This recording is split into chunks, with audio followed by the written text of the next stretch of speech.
partager avec toi un message. Je veux t'édifier ce matin. Je veux t'encourager, te motiver ce matin. Je prie pour que nous puissions commencer dans la présence de Dieu.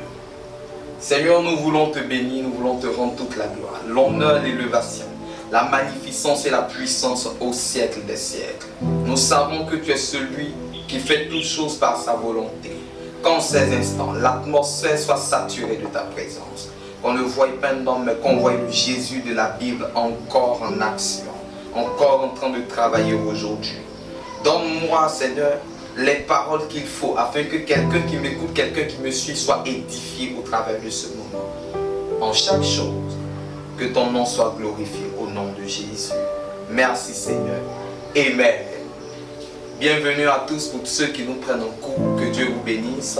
Nous allons parler aujourd'hui d'un sujet très important. Le sujet que je veux partager avec vous, c'est la destinée. Amen. La destinée, le parcours des champions, le parcours des vainqueurs, le parcours des winners. Écoute-moi bien, enfant de Dieu. Peut-être qu'aujourd'hui tu passes par une situation quelconque, tu passes par une difficulté, tu vis une époque de ta vie où tu ne te retrouves pas du tout. Et à cause de cela, tu as perdu espoir. Tu te poses plein de questions. Est-ce que moi-même Dieu m'aime? Qu'est-ce que j'ai bien fait pour mériter ça? À quel niveau de ma vie je me trouve? Est-ce que quel Dieu m'aime aussi? Est-ce que Dieu pense un peu aussi à moi? Est-ce que je fais partie aussi du projet de Dieu? Qu'ai-je bien fait pour mériter ça? Mon péché est-il énorme? Écoute-moi bien.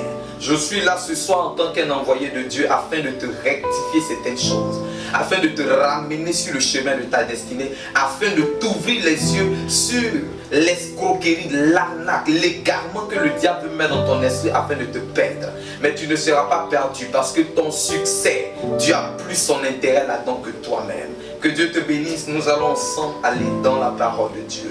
Nous allons aller dans le livre de Jérémie. Te culpabiliser, à te poser des questions, à te dire est-ce que Dieu t'aime? Pourquoi ta vie est comme ça? Pourquoi ta situation est comme ça? Retournons à la base. Tu es un champion sans même que tu ne le saches. Parce que depuis le sein de ta mère, le Dieu que tu te poses la question aujourd'hui, est-ce que ce Dieu-là te connaît? Ce Dieu-là te connaît depuis le sein de ta mère. C'est la première nouvelle que j'ai déjà à te donner. C'est que ce Dieu ne te connaît pas pendant que tu es né ou bien pendant que tu passes par une situation. On ne rencontre pas Dieu parce qu'on passe par une situation. On ne connaît pas Dieu parce qu'on est dans une difficulté. On ne connaît pas Dieu parce qu'on va à l'église. On ne connaît pas Dieu parce qu'on fréquente un pasteur, on fréquente un prophète. Est-ce que quelqu'un comprend ce que je te dis? Dieu, il nous connaît avant même que nous ne soyons sortis du sein de notre mère. Tu es un champion. Aujourd'hui, quelle est la situation qui te tracasse pour que toi tu te dises que je suis un vaurien, je suis un bon à rien. Rien de bon ne peut sortir de moi. Il dit avant même que tu ne sois formé dans le ventre de ta mère, je te connaissais. Je vais t'expliquer quelque chose. Les scientifiques disent que dans une seule éjaculation de spermatozoïdes, il y a 250 milliards de spermatozoïdes. Écoute-moi très bien. Sur un concours de 250 millions de personnes, tu es la seule personne qui a pu féconder avec l'ovule de ta mère. En plus de cela, tu es resté au chaud pendant 9 mois. J'ai une chose à t'annoncer. J'ai une chose à te dire. Ce parcours, depuis le sein maternel jusqu'à ce que tu rentres dans ce monde des vivants, n'est pas donné à tout le monde. Parce que c'est un parcours des vainqueurs, un parcours des champions, un parcours des hommes forts. Tu es un champion. Aujourd'hui, quelle est la situation qui te tracasse pour que toi tu te dises que je suis un vaurien, je suis un bon à rien. Rien de bon ne peut sortir de moi. Il dit avant même que tu ne sois formé dans le ventre de ta mère, je te connaissais. Tu es rentré dans le monde des champions. Ce monde n'appartient pas aux paresseux. Ce monde n'appartient pas aux gens qui sont dominés. Ce monde appartient à ceux qui veulent réussir, à ceux qui prennent des initiatives et qui disent que je ne suis pas né pour suivre quelqu'un. Je ne suis pas né pour accompagner quelqu'un. Avant même que toi tu ne sois un embryon et que tu étais encore à l'état des spermatozoïdes, ce Dieu-là dit qu'il te connaissait. Ce n'est pas aujourd'hui où tu es un être humain affermi, un être humain considéré, un être humain réel, que ce Dieu-là t'a oublié. Dieu ne t'a pas oublié. Dieu connaît ton nom avant même que ton père ne te le donne. Dieu connaissait ton existence avant même que ton père et ta mère ne puissent se rencontrer. L'une des bonnes nouvelles que j'ai à te donner, c'est que la situation par laquelle tu passes fait partie d'un projet divin établi par Dieu depuis des lustres. Est-ce que je peux parler ici à quelqu'un? Tu es né avec un dépôt de Dieu. Tu es né avec une mission de Dieu. Tu es né avec un mandat divin sur ta vie afin de l'exécuter dans la dimension des hommes. C'est pourquoi aujourd'hui tu passes par des situations. Je viens, ne te presse pas. Je t'explique tout ça dans quelques instants. Écoute, tu n'es pas né pour être derrière les autres. Tu n'es pas né pour échouer. Tu n'es pas né pour mendier. Tu n'es pas né pour demander. Tu n'es pas né pour être la risée de tout le monde. Parce que ce que tu ne sais pas, quand il dit avant que tu ne sois né, je t'avais déjà consacré, je t'avais déjà établi. Dieu connaît le plan qu'il a écrit sur ta vie avant même que tu ne naisses.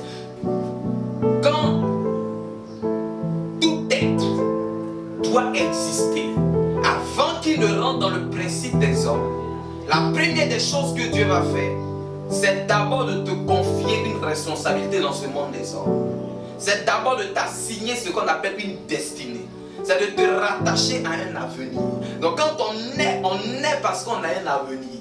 On vit parce qu'on a un avenir. On évolue parce qu'on a un avenir. Est-ce que quelqu'un comprend ce que je suis en train de dire? Et c'est Dieu qui écrit cet avenir. Tu as comme un médicament. Quand le médicament est fabriqué, il est fabriqué avec une notice. Est-ce que quelqu'un comprend ce que je suis en train de dire? Aujourd'hui, certaines personnes ne savent même pas sur quoi ils sont appelés. Vous savez pourquoi? Parce qu'ils n'ont pas pris la peine de poser la question à celui qui les a créés. Quelle est la notice? Quelle est ma notice? Qu'est-ce que tu dis sur ma vie? Qu'est-ce que tu as établi pour ma vie? C'est ce qui fait que beaucoup de personnes échouent parce qu'ils ne savent même pas ce que Dieu a dit sur eux. Mais la Bible dit qu'avant que tu ne naisses, Dieu a déjà écrit ton avenir, il a déjà écrit ton histoire. Et c'est en fonction de cette histoire-là que tu vas marcher. C'est en fonction de cette histoire-là que tu vas évoluer. C'est en fonction de ce que Dieu a écrit dans l'histoire de ta vie avant que tu ne naisses que tu vas réussir ou que tu vas devenir ce que tu dois devenir. Que tu vas cheminer dans ce monde des hommes. Écoute-moi bien, parce que j'ai l'impression que tu es né, mais tu ne connais pas le vrai sens de ta naissance. Tu ne sais pas pourquoi tu es né. Et tu te dis que toi, ta participation dans le monde des hommes est d'accompagner les autres, est de suivre les autres, ce qui n'est pas le cas. Tu pleures trop, tu te lamentes trop sur ta situation. Mais le Jésus de la Bible que je sais a une chose à te dire. Tu n'es pas né par hasard, une destinée glorieuse t'attend. Tu portes un mandat de Dieu sur toi. Tu portes une responsabilité divine sur ta vie. Tu es né pour apporter un plus à l'humanité. Le pasteur Ivan Castano a dit cette parole. Il dit, une église dans une société qui n'apporte pas un plus à la société dans laquelle elle est ou un plus au pays dans lequel il se trouve, c'est une église qui n'a pas de raison d'exister. Je vais vous dire une chose. On ne naît pas pour venir être un vide dans tout ce vide qui est là. On naît pour venir combler un vide. On est parce qu'on est une solution à un problème de Dieu sur la terre. On est parce qu'on porte en nous un dépôt de Dieu. On porte en nous un trésor de Dieu qui vient pour changer une partie de l'histoire des hommes. En fait, ce que je voulais t'expliquer, c'est qu'en toi se trouve une partie du puzzle. Ce puzzle-là qui est en train d'être réuni par plusieurs hommes sur la terre, en toi se trouve une partie de ce puzzle. Alors ton existence a un rôle, ton existence a un but et a un objectif. Tu dois arrêter de t'inquiéter et de te lamenter. La Bible nous dit très clairement dans le livre de Romains, la création attend avec un ardent désir la révélation des fils de Dieu. Ce verset ne concerne pas quelqu'un, c'est de toi que je parle. C'est à toi ce verset. La Bible dit très clairement qu'il y a des gens qui doivent venir sur cette terre et leur venue n'est pas fortuite parce que en leur venue, Dieu a établi une solution pour l'humanité. Tu viens dans une famille où cette famille-là est née dans la pauvreté. Bill Gates a donné cette parole, je paraphrase. Ce n'est pas ta faute si tu nais dans une famille pauvre, mais c'est ta faute si tu meurs pauvre. Quand Dieu te permet de naître dans une famille pauvre, c'est parce que c'est toi la solution à cette pauvreté. C'est toi qui dois venir changer les données et dire que je suis né dans des conditions de pauvreté, mais ma famille ne mourra pas dans ces conditions de pauvreté parce que je suis la solution de Dieu afin de sortir cette famille-là de cette pauvreté. Est-ce que quelqu'un comprend ce que je suis en train de dire? Tu nais sur une terre minée par l'œuvre de la sorcellerie familiale ou même amicale, peut-être même territoriale. Tu viens comme la réponse de Dieu pour dire à cette œuvre de sorcellerie, ça suffit, il faut que ça change. En d'autres termes, nous venons comme des solutions de Dieu à un problème de Dieu sur la terre. Donc ta venue sur la terre n'est pas fortuite. La Bible dit la création attend avec un ardent. Dans la version hébreu, il dit agonise. Écoute-moi.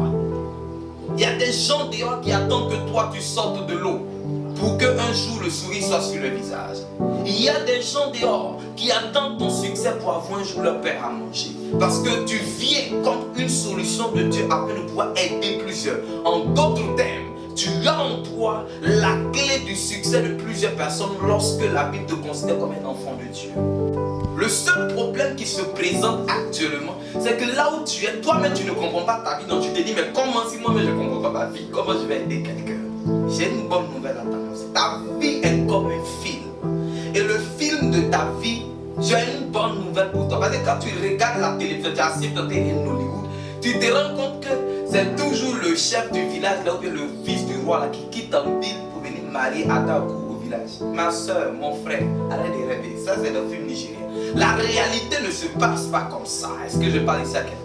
Quand tu regardes le film, tu vois que dans les films américains, dans les films français et même en généralité des films, tu vas te rendre compte que le brave, au début du film, il souffre toujours. Au début du film, il est tout en train d'agoniser. Il passe par des moments difficiles. Il ne se retrouve pas. C'est ainsi avec ta vie. Actuellement, les vents et marées sont en train de souffler dans ta vie. Certaines situations sont en train de te déstabiliser. Certains problèmes te disent que tu ne peux pas. Certaines réalités te disent que rien de bon ne sortira de toi. Mais la bonne nouvelle que j'ai à t'annoncer en tant que prophète de l'esprit, c'est que ta venue sur la terre, tu es le jackpot du film de ta vie. Est-ce que je peux parler ici à quelqu'un? Les films où le brave meurt à la fin, ce n'est pas le film de ta vie. Parce que le film de ta vie a été réalisé par Jésus, le producteur, le Saint-Esprit. Tu es le seul acteur principal de ta vie. Personne n'a déjà regardé un film où le brave est mort à la fin. Il ne faut pas regarder ce genre de film. Ça, c'est la sorcellerie. Amen. Parce que les vrais films, peu importe la manière dont le brave souffre au début du film, à la fin du film, il est toujours victorieux. Il est toujours vainqueur. Je vais te dire une chose. La situation d'aujourd'hui n'est pas pour te tuer. Le problème par lequel tu passes n'est pas pour te tuer. Il vient d'un objectif bien précis. Celui que Dieu a établi dans sorte que tu sois enseigné par des leçons de vie que aucune situation n'allait pas t'enseigner si c'était celle. Est-ce que tu comprends ce que ça te dit? Dieu passe par ces situations-là pour t'enseigner. Tu es à l'école de la vie. Et à l'école de la vie, on ne te dit rien, mais tu expérimentes. Tu te dis, mais Dieu n'est pas là. Quand je prie, Dieu ne me parle pas. J'ai une question à te poser. Quand toi, tu vas à l'école et puis tu dois passer un examen, le professeur est là, mais est-ce qu'il te parle? Il ne te parle pas. Est-ce que tu comprends ce que ça te dit? C'est de la même manière la phase de ta vie dans laquelle tu te trouves. Tu es en train de passer par des difficultés. Mais c'est toujours à la fin du film qu'on sent que c'est chaud sur le bras. Pourquoi? Parce que sa victoire n'est pas loin. Le problème qui est en train de se passer ici est les nuages avant la pluie. Le problème t'annonce que la pluie n'est pas loin. Les nuages, quand ils viennent, c'est pour annoncer que la pluie n'est pas loin. Quand le temps est nuageux, c'est noir, ça veut dire que la pluie n'est pas loin. Et ta bénédiction, c'est la pluie. Ça veut dire que le résultat de ce que Dieu a introduit dans ta vie avant que tu ne naisses est sur le point de voir le jour. Mais le problème vient comme un signe afin d'annoncer les choses qui doivent arriver dans ta vie. Pourquoi ce désespoir de toi? Pourquoi être autant perturbé? Pourquoi te poses-tu autant de questions? Ne sais-tu pas que tu es l'acteur principal du film de ta vie? Même Jésus était sur la terre. Il était tabassé. Il était sacrifié. Mais pendant qu'il était en train d'être sacrifié, Lucifer se disait j'ai la victoire. Mais au contraire, le sacrifice de Jésus était le signe qui annonçait le salut de l'humanité. Ce que tu n'as pas encore compris dans le problème que tu passes, par lequel tu passes, dans ce problème, il y a la gloire de Dieu. Dans ce problème, il y a Dieu dedans. Ta destinée, il y a plus l'intérêt de Dieu dedans que toi-même tu ne peux l'imaginer. Alors Dieu ne peut pas permettre qu'il y ait des problèmes qui viennent pour te tuer. Aucun problème que Dieu ne met devant nous n'est au-dessus de nos forces. Alors pourquoi tu te poses autant de questions? Pourquoi tu es désespéré? Moi-même je ne sais pas, Dieu m'a abandonné, Dieu m'a rejeté. Écoute, si Dieu ne parle pas, il y a des moments comme ça, Dieu parle, mais on ne l'entend pas forcément. Pourquoi? Parce qu'il y a des moments donnés, Dieu parle par le silence. Le silence souvent veut dire beaucoup. Réponds-toi. Arrête de désespérer, arrête de te culpabiliser, arrête de murmurer. On ne grandit pas dans les murmures. On ne devient pas grand parce que non, on se plaint. On ne menace pas du non, Seigneur, si tu ne fais pas, moi je vais me suicider. Les gens qui sont suicidés là, il faut leur demander où ils sont. Qui t'a dit qu'il n'est pas là? Après c'est suicidé. On ne va pas au paradis parce qu'on s'est suicidé. Je vais vous dire une chose. Ne cherchez pas à laisser des problèmes à vos enfants. Je me lève aujourd'hui, non, je vais boire un poisson, non, je vais faire ci. Écoutez, quand le problème est là, on le résout. On cherche à résoudre le problème. On ne se lève pas pour fuir le problème. Si toi tu te suicides là-haut, le problème là il est parti, il n'est pas parti, il est là. Quelqu'un d'autre va voir, tu laisses des problèmes déjà avant de partir. Qu'est-ce que tu as fait? Tu n'as rien fait. Tu as juste fui les problèmes. J'ai une chose à te dire. J'ai une bonne nouvelle à t'annoncer. L'espoir de ta famille, c'est toi. Le winner, le champion. Tu es un champion depuis le ventre de ta mère. Sur un concours de 250 millions de personnes, tu es le seul à avoir été admis. Et puis aujourd'hui, tu désespères. Ou tu es dans le monde des vainqueurs, tu désespères. C'est de toi ou c'est par toi que la pauvreté de ta famille s'arrêtera. C'est par toi que la situation difficile que tes frères et tes soeurs passent s'arrêteront. C'est par toi que certaines familles gagneront leur pain à manger. C'est par toi qu'il aura un sourire sur le visage de la veuve et de l'orphelin. La bonne nouvelle que j'ai à te donner ici, tu es une solution de Dieu à un problème de Dieu sur la terre. Alors ne néglige pas le qui tu es. Si quelqu'un te dit que tu n'es pas né pour réussir, si quelqu'un te dit que tu es petit, si quelqu'un te dit que tu n'es pas grand, j'ai une bonne nouvelle à te dire. Je n'ai pas besoin d'avoir une grosse voiture pour qu'on sache que je suis grand. Je n'ai pas besoin d'avoir une grosse maison pour qu'on sache que je suis grand. La grandeur, on est avec. Un jour, mon oncle me disait cette parole, parce que moi je suis issu d'une famille royale. Il me disait cette parole. J'ai dit, mais un jour je vais devenir roi, mon oncle. Il m'a dit, tu ne deviendras pas roi, parce qu'on est roi. J'ai dit, mais comment il dit? On est, depuis le sein maternel qu'on est roi. Je te dis une chose, tu es né grand, tu ne deviendras pas grand. Ne regarde pas la réalité d'aujourd'hui pour déterminer ton avenir de demain. Mais dis-toi une chose, la réalité n'est pas la vérité que Dieu dit sur ma vie. Je vais rentrer dans une forme de vérité, celle que Dieu a dit sur ma vie.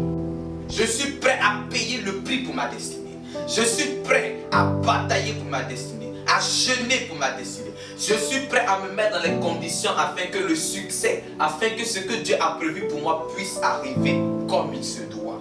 Je ne laisserai aucune situation me dire que j'ai échoué.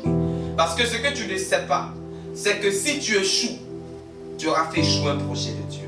Si tu échoues, regarde derrière toi la responsabilité de ta famille. Qui va prendre cette responsabilité? Si tu échoues, qui sont ces personnes-là qui devaient manger parce que toi tu leur donnes à manger? Ces personnes-là, que deviendront-ils? C'est une question. Que deviendront-ils? Alors tu n'as pas le droit d'échouer. Je le répète, tu n'as pas le droit d'échouer. Tu es un champion depuis le ventre de ta mère. Tu es un homme fort, une femme forte. Tu es une servante, une battante de l'Éternel. Tu es né avec cette capacité en toi. Tu as juste besoin de travailler et de laisser sortir le potentiel de Dieu qui est en toi. Ainsi, on ne peut pas cacher le soleil avec la mer. La pierre rejetée par les bâtisseurs est la principale avant de l'édifice. Tu te dis, mais si je suis né pour être grand, alors pourquoi ces problèmes sont arrivés? Je t'ai dit tout à l'heure qu'il fallait les nuages avant la pluie. C'est de la même manière, j'ai encore une parole à te dire. C'est que de là où tu te trouves, la question elle est simple. Depuis quand tu as déjà vu un repas qu'on mange sans avoir préparé ce repas? Chaque nourriture qui doit être mangée a besoin d'une préparation. Et tu es comme l'or. L'or, c'est le meilleur repas. C'est ce repas-là qui vient pour changer la vie de certaines personnes. C'est ce repas-là qui vient pour changer la pauvreté en richesse. Mais chaque succès a une préparation. Ta vie est comme l'or. Tu es comme le pétrole enfoui dans les profondeurs de la terre. Il ne sortira pas de lui-même. Il a besoin d'être exploité. Il a besoin qu'on le creuse. Les gens rentrent à plus de 10 mètres sous la terre. On creuse, on enlève l'or. On prend l'or quand il est enlevé. Malgré qu'il s'appelle l'or et qu'on sait que c'est le métal le plus précieux, il n'est toujours pas encore parfait. On le remet à un bijoutier qui va le faire fondre à plus de combien de degrés Celsius au feu.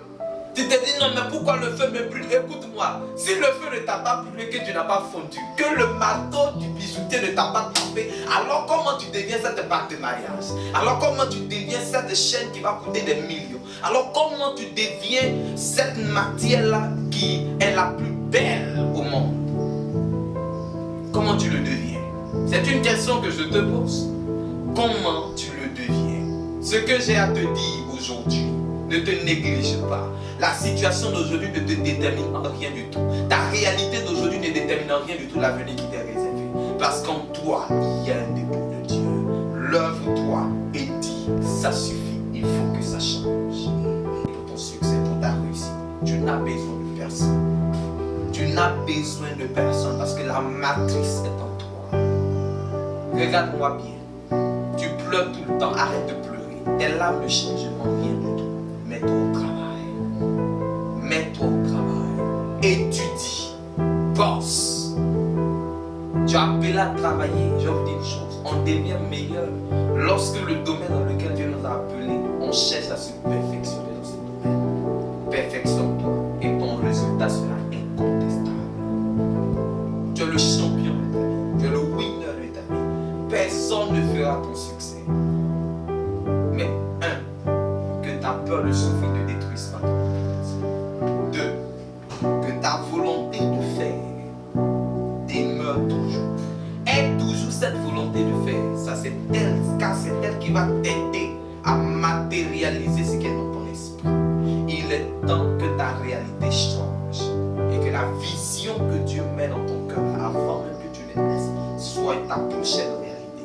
Je prie pour toi, au nom de Jésus, de là où tu te trouves, que la main de Dieu intervienne et t'aide à surmonter ces situations par lesquelles tu passes.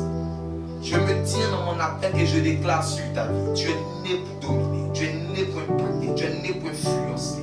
Que le Dieu de mon appel, le Dieu des esprits des prophètes, se révèle aussi à toi et permette que d'ici 48 heures, l'appel qui doit changer ta vie, l'appel qui doit créer le déclic, le message qui doit créer le déclic dans ta vie t'arrive afin que tu puisses rentrer dans la destinée qui t'est réservée à cette époque de ta vie. Jésus. Je proclame que la prière que tu as faite dans le secret, ce pourquoi tu as tant gémi, tu as tant pleuré, tu t'es tant lamenté, nous sommes au 9e mois.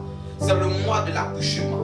La femme, quand elle prend une grossesse, c'est 9 mois. Au 9e mois, elle accouche. Je vais dire une chose ici.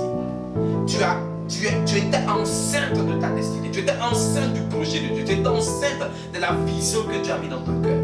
Maintenant, le Dieu qui t'a donné cette vision, qui t'a donné cette révélation, qui t'a donné cette mission, t'aide à enfanter cette destinée au nom de Jésus.